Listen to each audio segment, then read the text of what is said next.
खुलुमबाय लोगोफोर, गोजोन फुंबिलि बयनिसिमबो। नोंथांमोनखौ डियार ब्रह्म चेनेलाव आरो फिन खेबसेबाव बयखौबो बरायनाय बावहरग्रोनाय जाबाय। आं दिनै नोंथांमोननि सिगाङाव आरोबाव माखासे सानसेनि खौरां लानानै फैबावलायबाय।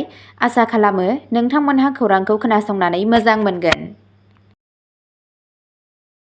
दिनैनि गिबि खौराङाव दङ बिटिआर काउन्सिलआ गोदान दिल्ली जथुमनि उनाव गोदान बिथांखि आरो जौगाथाय फोसावदों।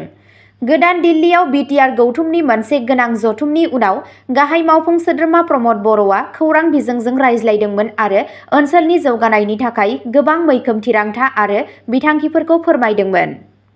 बर'आ बुङो दि बिटिआर काउन्सिलआ गाहाय मन्थ्रि, मिरु नखर मन्थ्रि, आसाम आरो दिल्लीनि गिबि मन्थ्रि आरो दिल्ली मिउनिसिपाल कर्परेसननि मेयरनो साबायखर बावहरगोन।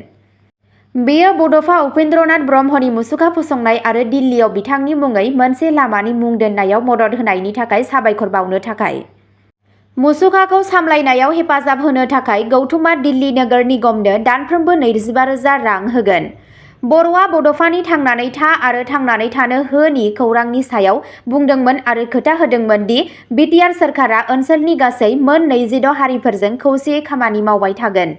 बे गौथुमा गामियारि ओनसोलाव बिगियान आरो सानखान्थिनि सोलोंथाइखौ साबसिन खालामनोबो गोसो होगोन। सावस्रि बिथिङाव गौथुमा गोदान आरो स्मार्ट राहा नागिरनो थाखाय आइआइटि दिल्लीजों लोगोसे खामानि मावनो सानथांखि लादों। बेंगुरा सुबुंफोरखौ हेफाजाब होनो आरो हेफाजाब होनो थाखाय जर'खा हाबाफारिफोरबो थागोन। बड'लेण्ड ग्रीन मिशननि बाहागो महरै गुबुन गुबुन गामियारि ओनसोलफोराव मोन 420 जिबारि मिरुफोर गायसननाय जागोन। हारिफोरनि गेजेराव खौसेथि आरो हारिमुआरि सोलाय-सोल'खौ बांहोनो थाखाय गोबां रावफोराव मोनसे गोदान सोदोब बिजाब फोसावनाय जागोन। गोजोन आरो दावबायथायखौ जौगाहोनो थाखाय गौथुमा अरायथा गोजोननि सायाव मोनसे मावबादा खुंगोन आरो मोनथाम दैमाफोराव मुलुगनां थाखोनि दैमा राफ्टिं थावनिफोर लुगोन। दावबायनायखौ हेफाजाब होनो थाखाय मोन 10 हमस्टेफोरबो लुनाय जागोन। बर'आ फोसावदोंमोन दि गौथुमा जुनआव 100 साननि जौगाथाय हाबाफारि जागायगोन। हानि मोनथाय बायदि गोसो गोनां आयदाफोरनि सायाव आसाम सोरखारजों सावरायनाय जागोन। गौथुमा थामथि दुरन्त काप जोलुर बादायलायनायखौबो खुंगोन आरो मोन 21 दैमाफोराव दै बाना होबथाग्रा खथा गायसनगोन। गामियारि ओनसोलफोरावबो जोलुरखौ जौगाहोनाय जागोन। मुंदांखा मुसुखागिरि कमल स्वर्गयारीआ बड'फानि फाइबार मुसुखाखौ बानायदोंमोन। इयुनाव मुसुखाखौ ब्रन्जआव खोख्लैनो बिथांखि लानाय जादों। नैथि खौराङाव दङ आसाम पन्चायत बिसायख'थि 2025।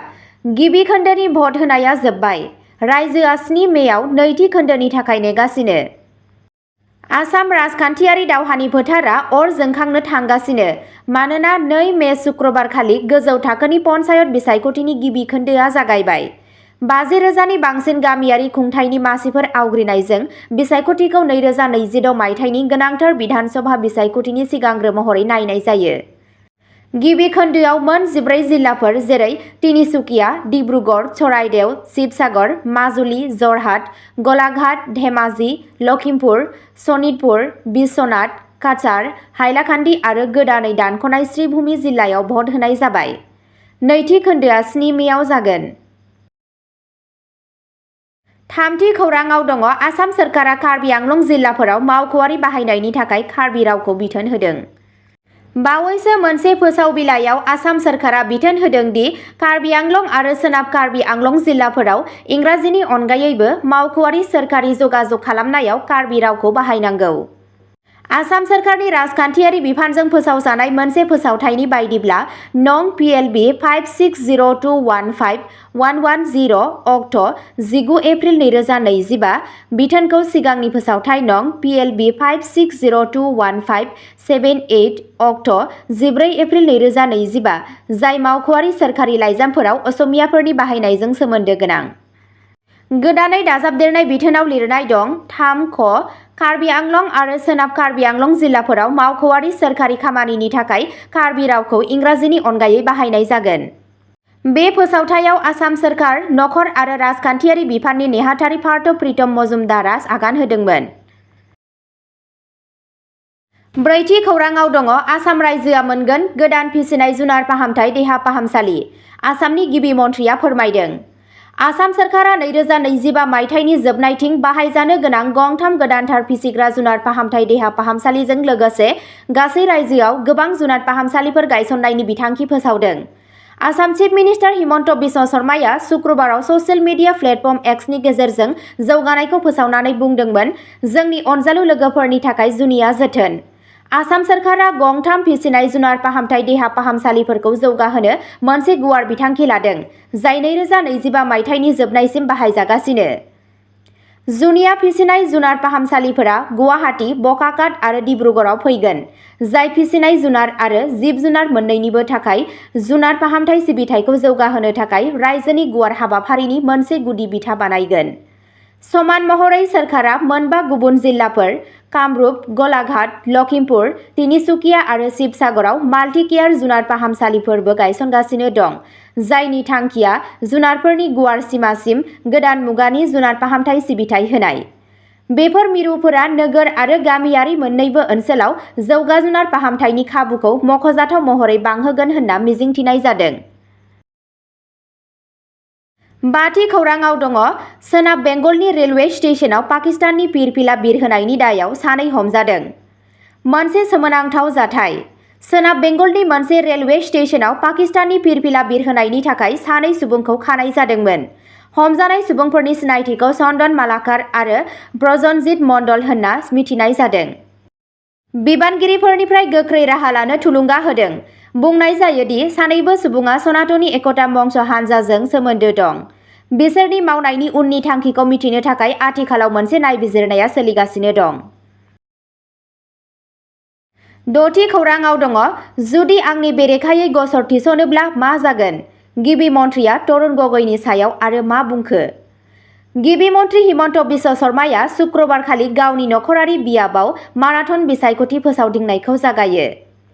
फोसावनायनि गेजेराव बिथाङा एपीएससी केलेंकारिनि सायाव गोनांथार बिबुंथि होदोंमोन। हिमन्त बिश्व शर्माया गिबि मन्थ्रिनि बेरेखायै कंग्रेसआ होनाय गसरनि सायावबो फिनजाथाय होदों। गिबि मन्थ्रिया सिंगिमारि गामि पन्चायतआव खुंजानाय बिसायख'थि रेलियाव भट होग्राफोरनि कंग्रेस मुक्त पन्चायत दानो खावलायदोंमोन। गिबि मन्थ्रिया बुंदों दि गिबि खोलोबनि बिसायख'थिया गोजोनै जोबगोन आरो गिबि खोन्दोआव बीजेपी दोलोआ मोजां फिथाय मोनगोन। बेराफारसेथिं कंग्रेसआ गिबि मन्थ्रिनि बेरेखायै होनाय केसनि सायाव फिन्नाय होनानै बुंदों दि आंनि बेरेखायै केस होयोब्ला मा जागोन? तरुण गगैनि खाथियाव थांगोन, मानोना राकेश पालखौ तरुण गगैआ थिसनदोंमोन। स्निथि खौराङाव दङ खोला करिमगन्जनि भट मिरुआव हिंसायारि जाथाय। भट होनाय हाबाफारिनि समाव आसामनि खोला करिमगन्जनि मोनसे भट मिरुआव हिंसायारि जाथाय जादोंमोन।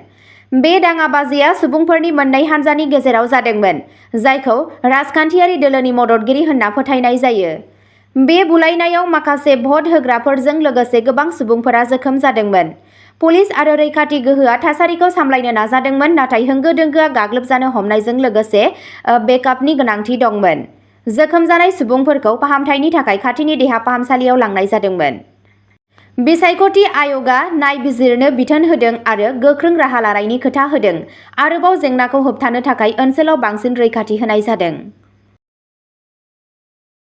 दाइनथि खौराङाव दङ आसामनि मानासआव माथाम मैदेरनि गोथै देहा मोन्दों। भारत-भुटान सिमा खाथियाव मैहुर खालामनायनि सन्देह'।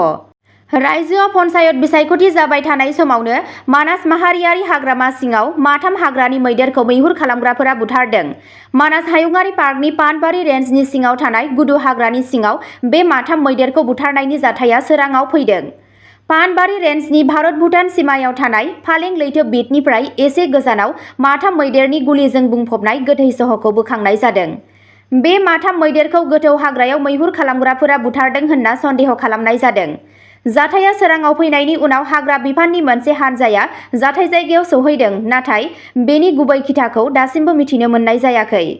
बे समावनो पानबारि हाग्रा बिफाननि मोनसे हाथियार गोनां गेदेर हानजाया मानास माहारियारि हाग्रामायाव हाबफैयो आरो मैहुर खालामग्राफोरनि बेरेखायै गिख्रंथाव हाबाफारि जागायो।